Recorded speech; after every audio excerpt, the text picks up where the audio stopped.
So if you caught my video from yesterday, I discussed various trade scenarios that I thought would make the most sense for the Bulls. And if you saw that video, which if you didn't, I'll leave it linked in the description, but in most of the trade scenarios I had proposed, Coby White was included in a great deal of those. And I mentioned in the video, it's not because I'm hoping the Bulls trade Coby, because I actually think it would be a mistake to give up on him this early, given the potential that he has shown so far in just his 2 seasons in his career.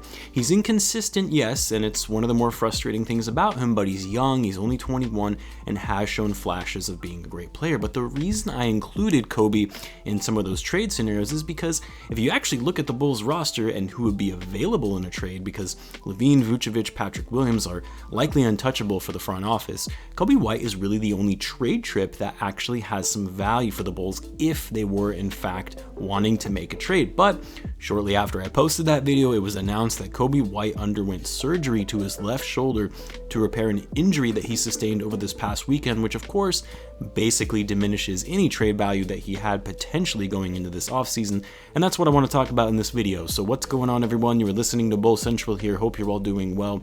So as I'm sure most of you guys know by now, but in case you didn't, the NBA announced some key dates to their schedule starting next season, which included the start of training camp, which will be on September 28th, and the first day of the regular season on October 9th. Essentially, the NBA will be back to their normally scheduled season from October to June, which is great to see. Always good to see things sort of getting back to normal. Now, I was a little surprised to see it still be back quite a bit in terms of a quick turnaround from the expected last game of the NBA Finals. Game 7 will be at the end of July. The NBA draft will then happen shortly thereafter, and then free agency will begin on August 2nd. Now, normally the NBA Finals concludes around mid-June, with the start of the NBA season still happening in mid to late October. So for teams making it to the finals or conference finals, they're going to have a bit of a shorter offseason than they otherwise would in a normally scheduled year, which I guess isn't that big of a deal because you're talking about maybe 4 to 6 weeks of difference. But I just figured the NBA would likely start in early to mid-November just for this season and then get back to the regular schedule the following year. So why do I bring this up though? Well, it is news that, one, I wanted to share with you guys in case you weren't already aware of it, but the start of training camp and the regular season now impacts the Bulls with this recent injury to Coby White. So just a few details on this injury. It was reported that the injury was sustained over the weekend while he was engaged in basketball activities away from the team, and Coby underwent surgery yesterday, which was Thursday, and will now be reevaluated in 4 months, which from now would be around mid-October, which again, as the NBA just announced, would be the start of the regular season, meaning Coby would likely miss all of training camp and the preseason. And again, being reevaluated in 4 months does not mean that he will return to the lineup in 4 months. So this is a pretty serious injury. I mean, if this was during the season, whenever you miss that amount of time, you're talking about more than half of the year. So the Bulls got a little lucky in the sense that this happened at the beginning of the offseason, but the estimated recovery timeline, according to team doctors, is 4 months on the front end all the way to potentially 6 months, which if Coby recovers towards the back end of that timeline, he likely could miss the first 2 months of the season, which is a huge blow to Coby and the Chicago Bulls, a guy that will be going into his 3rd season and was really starting to find his stride in that point guard role towards the end of the year. He really stepped it up when Zach Lavine had entered the health and safety protocol.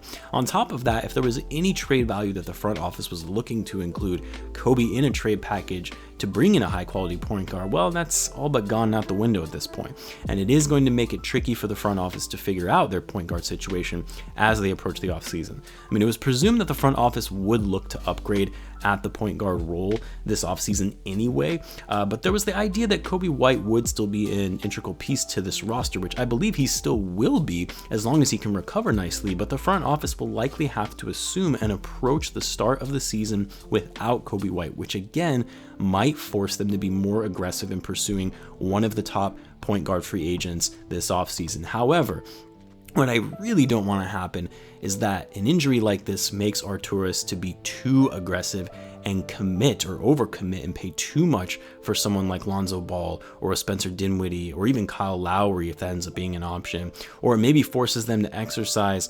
Satoransky's contract and fully guarantee the $10 million on the last year of his deal, which is currently only partially guaranteed at $5 million that they may have otherwise, just used to waive him to free up cap space and free agency. I don't expect that the front office is going to panic and be reactionary to try to fix this thinking, and the worst case scenario that, Coby White will either take a while to recover, or worse, that he won't return as the same player. I don't think that they're viewing it in that way. They just don't strike me as the type of front office to be so reactive to something like that. But we also do know that this front office likes to be aggressive in their approach to building a winning team. So it'll be interesting to see how this injury to Coby White actually impacts the Bulls offseason and the decisions that they make as it pertains to trades or free agency, or even if the Bulls get lucky in the draft lottery. Now, all of that aside, obviously you hope that Coby White, for his own health, recovers okay and he has an easy rehabilitation period. I mean, yes, as basketball fans, we instantly start thinking about the business side of said injuries and what it means to your team, and it's easy to sort of get distracted from the human element of the game and just view these players as commodities. But at the end of the day, this is still a person who has suffered a serious injury and could impact their overall career and their financial well-being, and we obviously wish him the best and that he's well and he has a speedy recovery for his own career. Hopefully it'll just be a minor blip of an injury that impacted his offseason and really nothing more than that, and not affecting his future development. I want to know what you guys think though. How do you think this injury to Coby White and him likely missing the beginning of next season will impact the Bulls and their approach towards free agency this offseason? Do you think it's significant, or will it likely have no bearing or changes to what they have already initially planned to do? Let me know in the comments, and guys, as always, be sure to subscribe if you're a Bulls fan, as I do post daily Bulls content. Thanks again for tuning in, guys, and I will catch you in the next one.